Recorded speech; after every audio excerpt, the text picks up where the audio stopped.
दुनिया की बिसात पर एक ऐसा खेल शुरू हो चुका है जिसकी चालें देखकर बड़े बड़े सूरमा हैरान हैं। एक तरफ वो देश है जिसने हमारी पीठ में छुरा घोंपा, हमारे जवानों के साथ सीमा पर संघर्ष किया, और दूसरी तरफ वो मुल्क है जो खुद को दुनिया का बॉस समझता है, लेकिन दोस्ती की आड़ में हमारे ही पर कतरने पर तुला है। इस खेल के बीच में खड़ा है हमारा भारत, जो अब मोहरा नहीं बल्कि खुद खिलाड़ी बन चुका है। और इस वीडियो में जो कुछ मैं आपको बताने वाला हूँ वो आपको हैरान कर देगा, क्योंकि मोदी की चीन यात्रा को लेकर जो दिख रहा है वो सच नहीं है, और जो सच है वो किसी ने सोचा भी नहीं था। तो दोस्तों, आखिर जिस चीन ने पाकिस्तान को हथियार दिए, हमारी जमीन पर नजर गड़ाई, आखिर उसी चीन के दौरे पर क्यों जा रहे हैं प्रधानमंत्री मोदी? क्या ये सीक्रेट मास्टर स्ट्रोक?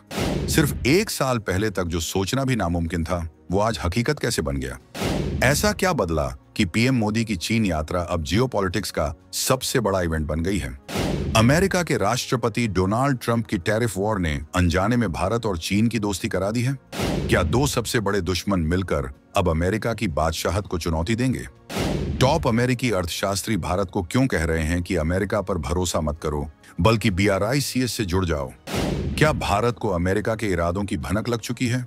और सबसे बड़ा सवाल, क्या ब्रिक्स देश मिलकर डॉलर को खत्म करने वाली अपनी नई करेंसी लॉन्च करने वाले हैं? तो दोस्तों, अमेरिकी राष्ट्रपति ट्रंप ने सोचा था कि वो टैरिफ लगाकर भारत को धमका देगा, लेकिन भारत ने तो उल्टा पासा ही पलट दिया है कि अमेरिका ने सपने में भी नहीं सोचा होगा। अपने अमेरिका फर्स्ट के नारे के साथ ट्रंप ने दोस्तों भारत से आने वाले सामान पर 50% का टैक्स ठोक दिया। यही नहीं, रूस से तेल खरीदने पर भारत पर लगे टैरिफ को डबल कर दिया। ट्रंप को लगा था कि वो भारत को अपनी उंगलियों पर नचालेंगे, लेकिन उनका यही दांव उल्टा पड़ गया। उनके इस एक कदम ने दो पुराने दुश्मनों भारत और चीन को एक ही टेबल पर आने के लिए मजबूर कर दिया। सोचिए, चीन, वो देश जो पिछले 5 साल से सीमा पर हमारे साथ तनाव बनाए हुए है, जिसने गलवान में हमारे वीरों के साथ संघर्ष किया, जिसने ऑपरेशन सिंदूर में पाकिस्तान को भारत के खिलाफ चीनी हथियार थमाए, वही चीन आज भारत के साथ बातचीत करने को बेताब क्यों है? तो दोस्तों, कुछ वक्त पहले तक चीन ने रेयर अर्थ मैग्नेट्स, जो हमारी इलेक्ट्रिक गाड़ियों और डिफेंस टेक्नोलॉजी के लिए ऑक्सीजन की तरह हैं, उनकी सप्लाई रोक दी थी। उसने किसानों के लिए जरूरी फर्टिलाइजर्स और हमारी दवा कंपनियों के लिए कच्चे माल का एक्सपोर्ट बंद कर दिया था।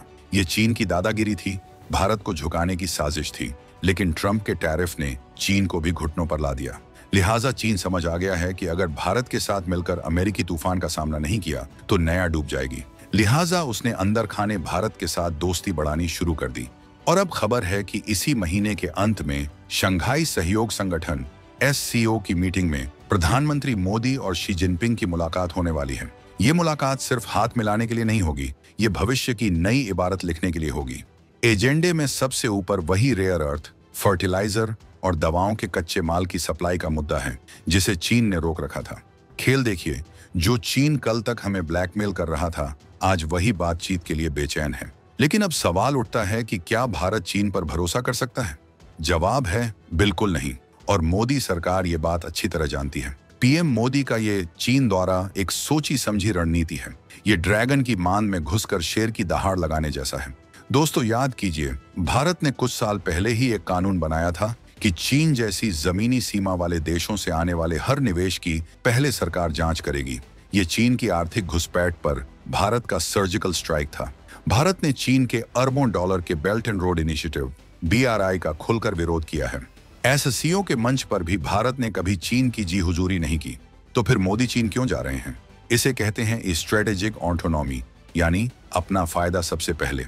भारत SCO को एक ऐसे मंच के तौर पर देखता है जहां वो चीन और रूस जैसे देशों के सामने अपनी बात मजबूती से रख सकता है। ये वही SCO है जिसके मंच का इस्तेमाल करके भारत ने गलवान के बाद चीन को तनाव कम करने पर मजबूर किया था। मोदी का ये दौरा दुनिया को और खासकर अमेरिका को एक कड़ा संदेश है। संदेश ये है कि भारत अब किसी एक देश के भरोसे नहीं बैठेगा। भारत अपनी विदेश नीति अपने हितों के हिसाब से तय करेगा। अगर अमेरिका दोस्ती का सम्मान नहीं करेगा तो भारत के पास दूसरे रास्ते भी खुले हैं। ये दौरा चीन को भी एक चेतावनी है कि अगर रिश्ते सुधारने हैं तो सीमा पर शांति बनाए रखनी होगी।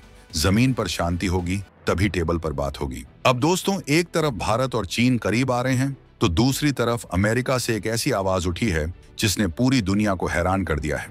ये आवाज है जाने माने अमेरिकी अर्थशास्त्री जेफरी सैक्स की। जेफरी सैक्स ने जो कहा है उसे ध्यान से सुनिए। उन्होंने कहा, भारत को अमेरिका पर अपने मुख्य साझेदार के तौर पर भरोसा करने की गलती नहीं करनी चाहिए। अमेरिका अब भारत से उतना बड़ा एक्सपोर्ट स्वीकार नहीं करेगा जितना उसने चीन से किया था। उन्होंने ट्रंप को एक ऐसा इंसान बताया जो आवेग में काम करता है, जिसके पास कोई लंबी स्ट्रेटेजी नहीं है। सोचिए, एक अमेरिकी एक्सपर्ट खुद कह रहा है कि अमेरिका भरोसे के काबिल नहीं है। सैक्स ने खुलासा किया कि अमेरिका की विदेश नीति इस वक्त छटपटाहट में है। वो अपना खोता हुआ दबदबा वापस पाने के लिए हर देश को डराने धमकाने की कोशिश कर रहा है। वो चाहता है कि भारत, रूस, चीन सब उसके सामने झुक जाएं। वो चाहता है कि ब्रिक्स जैसा संगठन खत्म हो जाए। सैक्स की ये बातें हवा में नहीं हैं। ट्रंप का एक्शन ये सब साबित करता है। जब चीन ने अमेरिका की धमकियों का जवाब दिया, जवाबी टैरिफ लगाए, रेयर अर्थ का एक्सपोर्ट रोक दिया, तो अमेरिका को अपने कदम पीछे खींचने पड़े। लेकिन भारत के साथ वो क्या कर रहे हैं? दोस्ती की बातें और पीठ पीछे टैरिफ का वार। ये भारत के लिए एक वेकअप कॉल है।